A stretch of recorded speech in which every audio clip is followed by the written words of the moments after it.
Happy day everyone. In this video we are going to see about the phylums given in the animal kingdom. Let's get into the video. So starting with the first phylum, which is Porifera, that is also commonly known as sponges. They are mostly marine and they have a special system which is called as canal system or as water transport system. In this system we will be having ostia via which the water will be entering into the spores. Okay, ostia is like the opening where the water will be entering into their body, and from the ostia it will be traveling to the spongiocele, which is the central cavity, and from central cavity it will be reaching the osculum and the water will be removing out of the body. Okay, so this particular water system or canal system is helpful in food and respiration, that is gathering of food and respiration, and also for the excretion. This is the function of the water canal system. And talking about their what are the special cells, they have chanocytes or Colles cells, which are the cells will be lining the spongiocele, which is the central cavity in the porifera. Okay, and talking about their bodies are covered with spicules or spongin fibers, and they are hermaphrodites, which means both male and female organs will be present in the same individual, and they do the vegetative reproduction by fragmentation.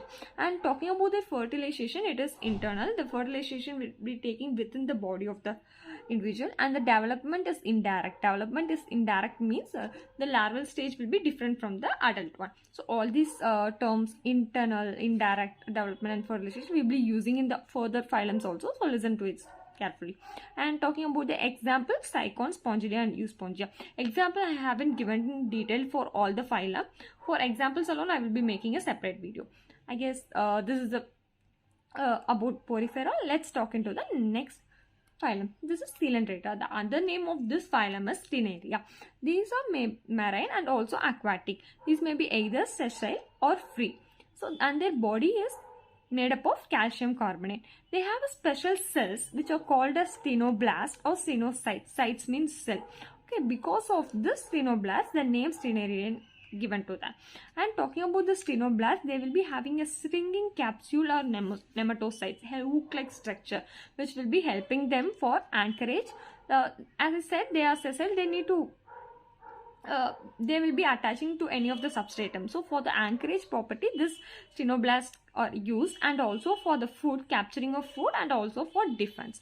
And talking about their mouth, they have a gastrovascular cavity which is having a single opening. Only one opening is there. That means it is not complete, and this mouth is be present on hypostome. This mouth is present at hypostome.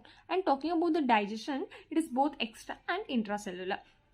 Then this cnidarians exist in two forms of life. One is polyp and another is medusa. This polyp is sessile and they are cylindrical. But talking about the medusa stage, they are free and also they look like an umbrella. The example of polyp stage are Hydra and Adamsia, and the example of medusa are Aurelia.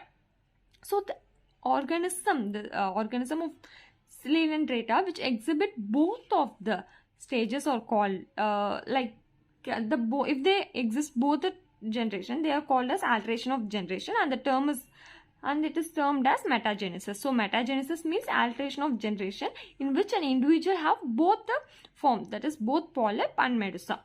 So the example for that is Oblea. Oblea will be producing polyp to medusa asexually, and medusa will be producing polyp sexually. Polyp to medusa will be asexually and medusa to polyp will be sexual, and both stages will be exist in a single organism, which is the obliga. This term is known as metagenesis, which means alteration of generation. And talking about the examples, Physalia, Adamsia, Pennatula, these are the examples.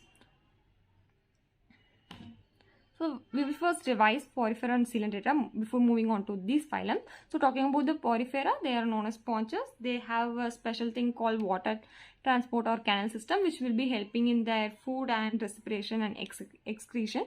And they have a special cell which is chanocytes, and they are lining the spongiosele, and their body is covered of spicules, and they are hermaphrodite. And talking about the Coelenterata, the important characteristics will be they have stenoblasts, which are helping in them anchorage, food and defense, and they have a gastrovascular cavity with single opening, and they have two forms, which is polyp and medusa, and they show alteration of generation, and example for that is Oblea.